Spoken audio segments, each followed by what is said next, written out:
To my channel. आज का जो ये हमारा वीडियो है वो exercise 6.2 lines and angle chapter based है। इसमें हम क्वेश्चन नंबर 5 सॉल्व करेंगे। तो देखते हैं क्वेश्चन नंबर 5 क्या है। इन फिगर 6.27 यहाँ पर एक फिगर दिया हुआ है। P Q and R S are two mirrors placed parallel to each other. यहाँ पी क्यू जो है और आर एस है, दो मिरर है, वो मतलब दोनों एक दूसरे के सामने पैरेलल में प्लेस किया हुआ है। And incident ray A B strikes the mirror P Q. जो एक ए बी इंसिडेंट रे है वो स्ट्राइक कर रहा है पी क्यू मिरर पे एट बी पे। The reflected ray moves along the path B C and strikes the mirror R S. तो जो ये ए बी इंसिडेंट रे है उसका रिफ्लेक्शन जो हो रहा है वो जाके स्ट्राइक कर रहा है दूसरे मिरर पे आर एस पे। किस पॉइंट पे? तो सी पे। And again reflected back along C D, और उस पर स्ट्राइक करके फिर रिफ्लेक्ट बैक हो जा रहा है सी डी बन के रे। Proof that A B parallel C D. तो हमें प्रूफ करना है जो ये इंसिडेंट ए बी है वो पार्लल है सी डी जो रिफ्लेक्टेड है उसके पार्लल है। तो देखिए हम यहाँ पे फिगर बना लिए हैं।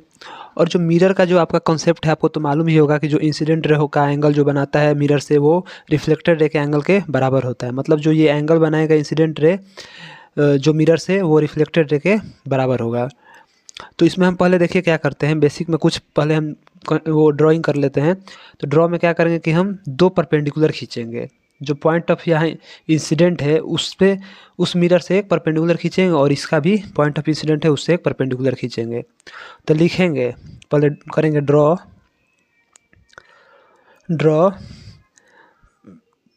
ए two perpendicular lines, two perpendicular क्या आई बी एल एंड एक बी एल खींच दिए और एक C M on point of incident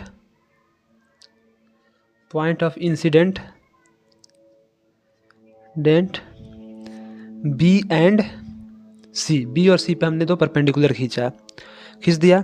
तो लिखिए सिंस, क्या पता है हमें, पी क्यू पार्लेल, जो पी क्यू मिरर है वो पार्लेल है आर एस के, R S. Hence the perpendicular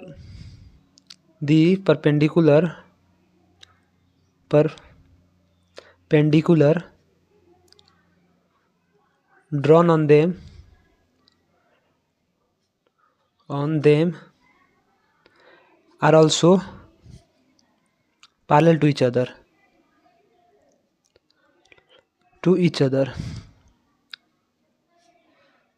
आपने क्या समझा कि दो अगर मिरर पार्लेल है या जो कोई भी दो लाइन पार्लेल है तो हम दोनों पे अगर परपेंडिकुलर खींचेंगे ना तो वो परपेंडिकुलर जो खींचे वो दोनों एक दूसरे के पार्लेल हो जाएगा। तो ये दोनों तो ऑलरेडी पार्लेल था, हम इस पे दो परपेंडिकुलर खींचे ये और ये, तो ये एक दूसरे के पार्लेल हो जाएगा। समझ गए? तो यही मैंने यहाँ पे लिखा है, ये लिख देना है ताकि जो भी आपका क्वेश्चन का जो आंसर चेक कर रहा है वो समझ जाए कि हाँ जो बंदा लिखा है वो सही लिखा है। तो ये दोनों पार्लेल हो गया। तो हेंस लिख दीजिए, हेंस क्या पार्लेल हो गया, B L parallel C M. यहाँ से आपको पता चल गया कि जो ये बी एल है वो पार्लेल है सी एम के। ये एक चीज़ पता चल गया आपको। अब आगे बढ़ते हैं। तो आगे देखते हैं क्या है। तो जब ये मिरर है एक, तो मिरर पे क्या होता है, जो एंगल ऑफ इंसिडेंट होता है वो एंगल ऑफ रिफ्लेक्शन के बराबर होता है। तो जो ये एक्स है तो ये भी एक्स है। तो जो जब हमें ये पता चल गया कि जो ये दो लाइन पैरेलल है तो लिखिए since B L parallel C M, hence तो पैरेलल है तो ये एंगल एक्स और ये एंगल इक्वल हो जाए। Angle C B L is equal to angle B C M. कैसे? तो अल्टरनेट एंगल से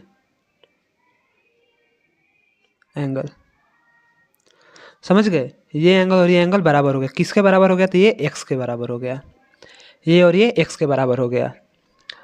हमें पहले से ये मालूम है कि ये एंगल और ये एंगल बराबर है। पहले से हमें ऑलरेडी ये मालूम है कि angle of incidence is equal to angle of reflection. And यहाँ लिख दीजिए वी नो दैट हम जानते हैं कि angle A B L is equal to angle C B L, already हम जानते हैं, is equal to x degree. कैसे? तो मिरर रूल से।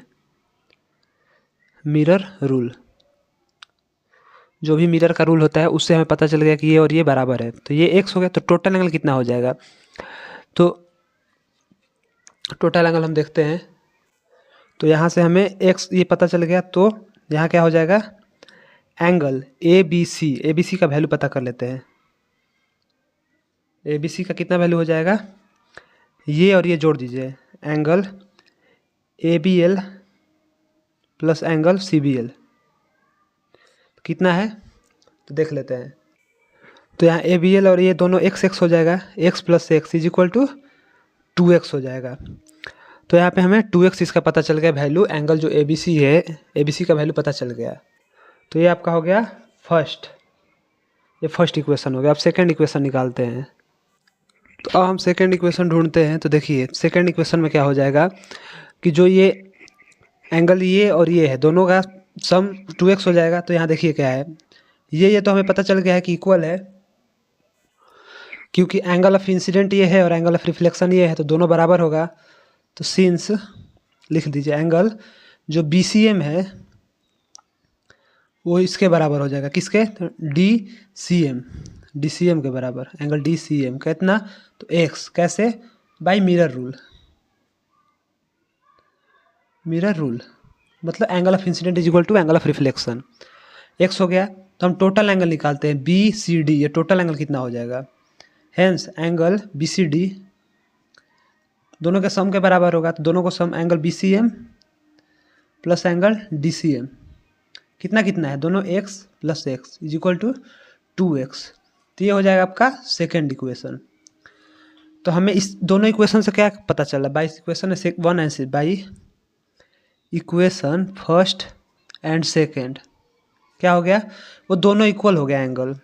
Angle A B C is equal to angle B C D किसके बराबर हो गया, 2x के बराबर हो गया, 2x के बराबर हो गया।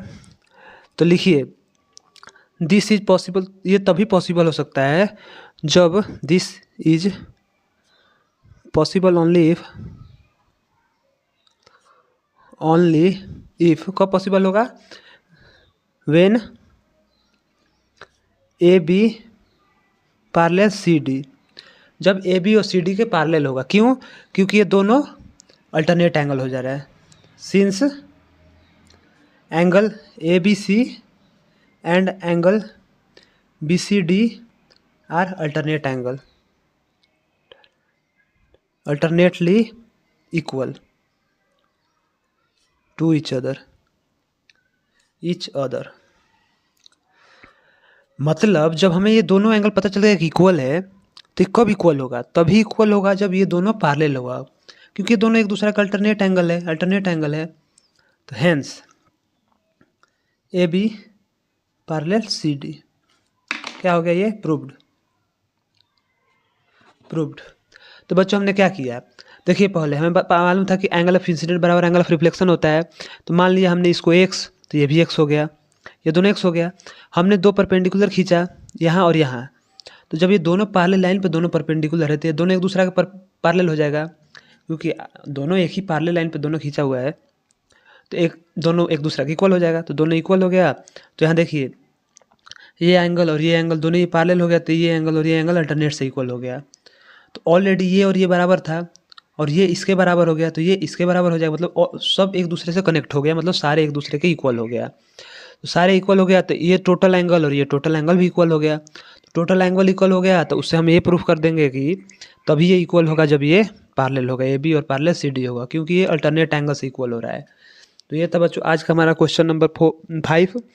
तो वीडियो अगर आपको अच्छा लगा हो तो लाइक और सब्सक्राइब कर दें। मिलते हैं आपको नेक्स्ट वीडियो में। Thanks for watching my video.